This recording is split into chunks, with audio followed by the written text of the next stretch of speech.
an appointee to the clerk of Superior Court or to both the clerk of Superior and Magistrate Court? So this particular item speaks only to the clerk of the Superior Court. The other side issue is currently under review and will have a full memo provided to the board prior to that issue coming to a head at the end of June. Oh, then this needs to be held then, because if you look on page 2 of the legislation details, the paragraph at the top, look at the last sentence. It says, Shay Alexander further accepts the additional clerk roles currently held by the incumbent clerk of Superior and Magistrate Courts and shall assume such roles to the extent provided by law. So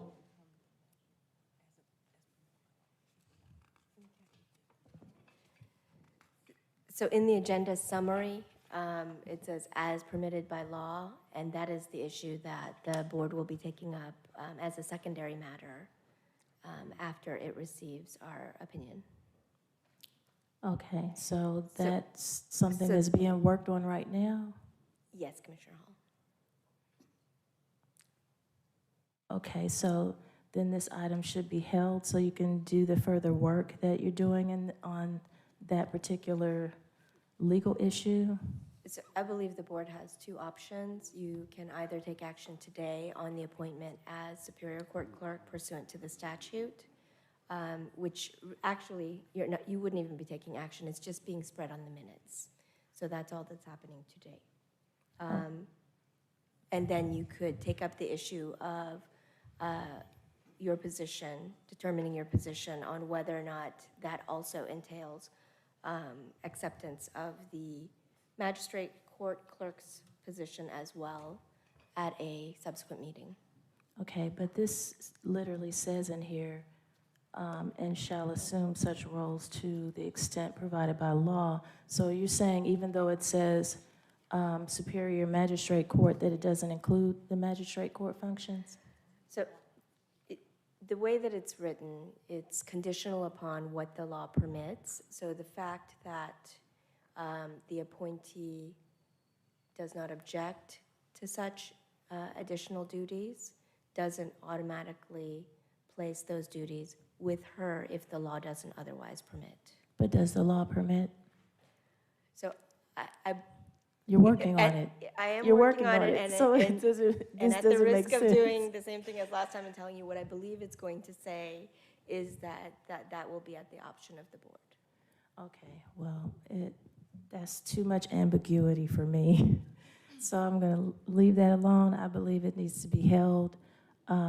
I see an approval on here, Hold on a so. second. So the motion on the floor, now is a motion to approve by Commissioner Barrett and seconded by Commissioner Go Upton for it. Rockman.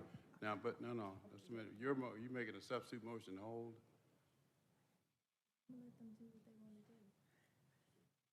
So you're not making it, all right, just a minute, everybody. You said it, but you're not making a substitute motion to hold. All right, Commissioner Barrett. Madam County Attorney, I just want to clarify the specifics of this particular agenda item because I'm reading it as this appointment's already happened. It happened March 2nd, 2023, and that there is a requirement just to spread that appointment on the minutes, and that all we're actually approving with this vote is to spread that appointment on the minutes. We're not actually approving the appointment. We're approving putting it on our minutes as having happened March 2nd. Is that correct? Yes, Commissioner Barrett, you're only accepting it being spread on the minutes because the statute already permits the clerk of the Superior Court to make the appointment, which she has done. Okay, so based on that, I just wanted to make that, clear for myself and just clear for anybody who's paying attention that this is not us actually approving the appointment. We are just allowing that to be put on the minutes of our meeting. So I am all for supporting this, and I hope my colleagues will join me. All right, Vice Chair Ellis. Yeah, I was just going to ask, technically, do you vote on a spreading of the minutes item, or is it just placed on the agenda? We normally vote.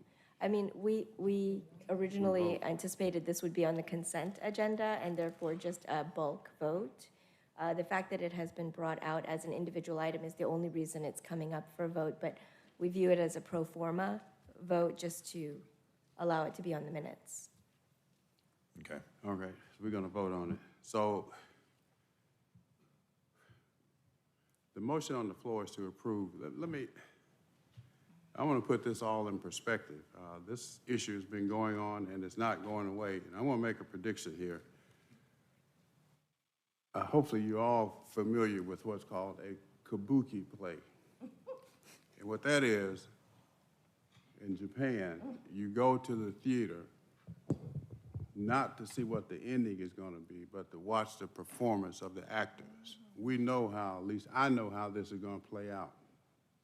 If you've been around, if you're paying attention to this, each of you should know how this is going to play out. It's been messy from the beginning, and it's still messy. I'll tell you why it's messy. Even though the statute allows for this, I guarantee you what's going to happen. Now, Ms. Alexander is probably a fine person, but I can tell you what's going to happen. When Ms. Robinson retires, Ms. Alexander is going to come back under contract with Ms. Alexander. 50,000, 100,000, 200,000, who knows? Then doing what? In addition to that, Ms. Robinson made, what, $350,000 on passports. Mark my word and watch the actors in this. I'm telling you now what the conclusion is going to be. Even though the statute may permit this, I'm not suggesting that Ms. Robinson has done anything wrong. I mean, she's made some changes. Originally, she was going to be some special assistant. Now they've changed it to comply, making it chief deputy. But in the final analysis, I'm telling you how this is going to, you may be okay with it. I'm not okay with it. Even though the statute may provide for it, it doesn't smell right and it doesn't taste right, and it sounds like it's unethical to me no matter what the statute says. Commissioner Ellis? May I speak? May I Commissioner speak? Ellis, you want to speak? May I speak, please? Sure.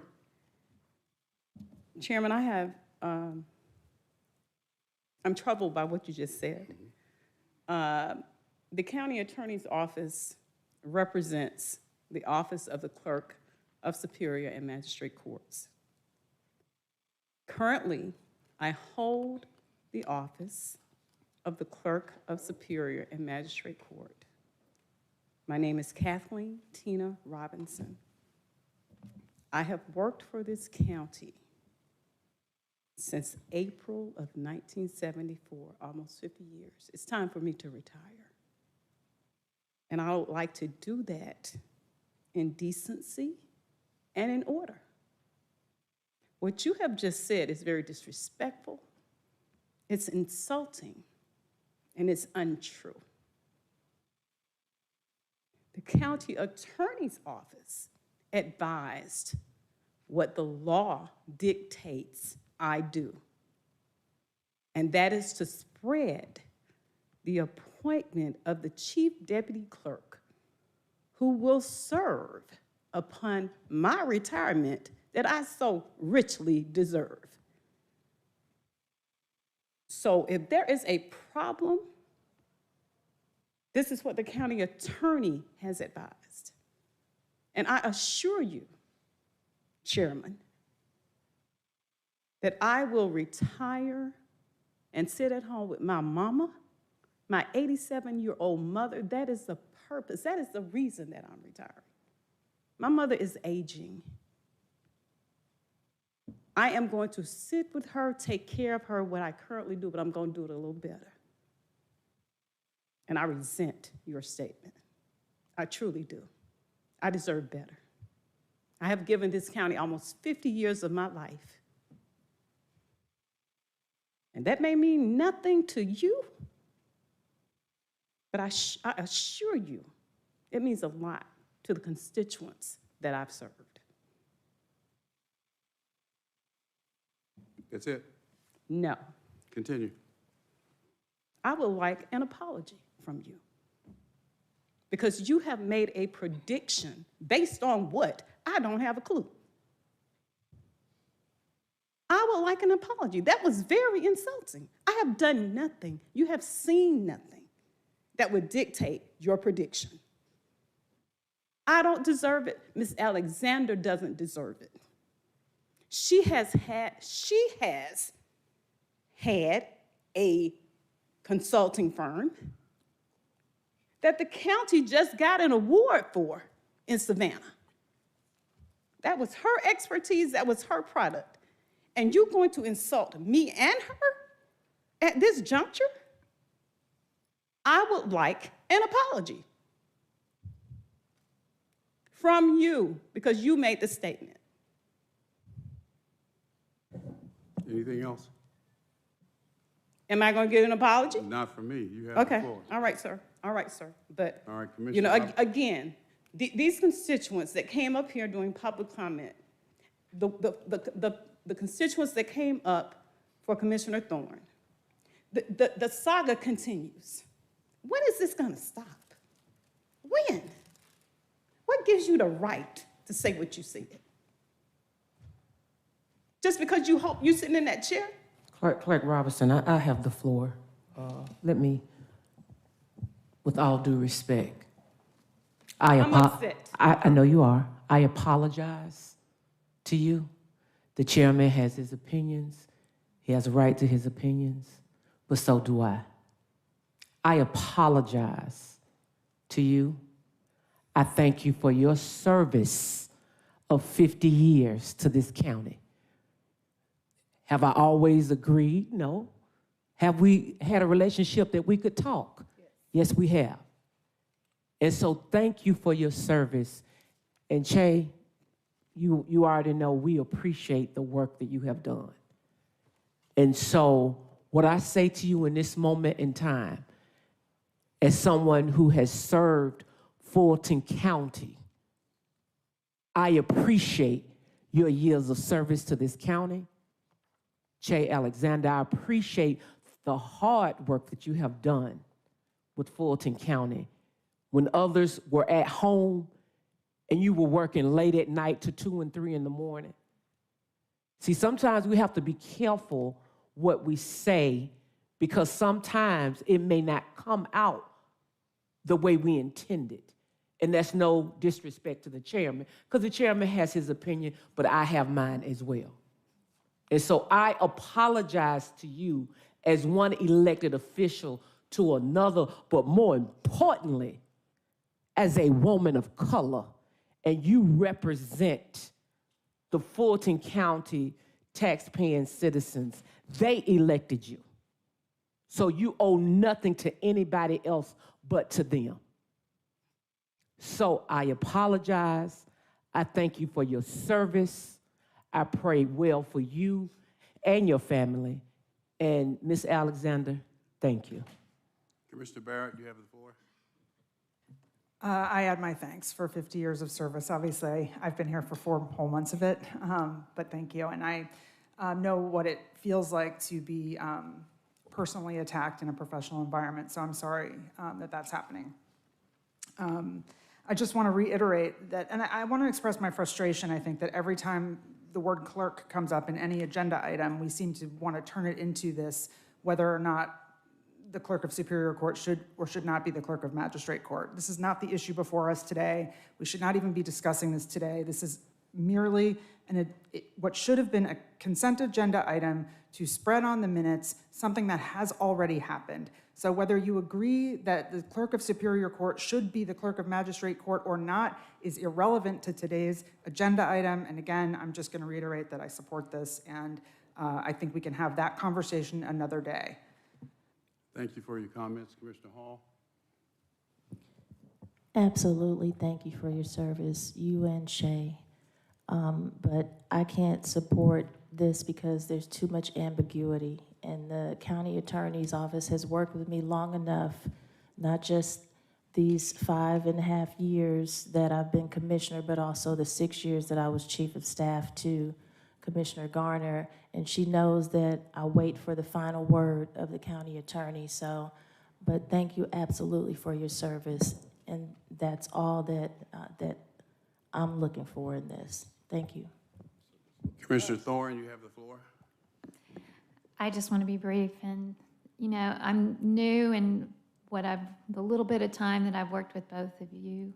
I just want to thank you for your 49 years you've done, and I want to congratulate you, Shay, and the awards you got down in Savannah, working on Project Orca, and just know you're appreciated, and I wish you would stay on longer to get me through the next few years, but I look forward to working with you, Shay. Any other comments? All right, the motion on the floor is to. Chairman. Yes. I just want to say that, again, this item is on this agenda because it was said that I had to do it. I've done my part. I requested it to be spread on the minutes. So whatever you all do is what you do. But I have done what I have been required to do by law. That's correct. All right, the motion on the floor is to approve. Let's vote. And the vote is open.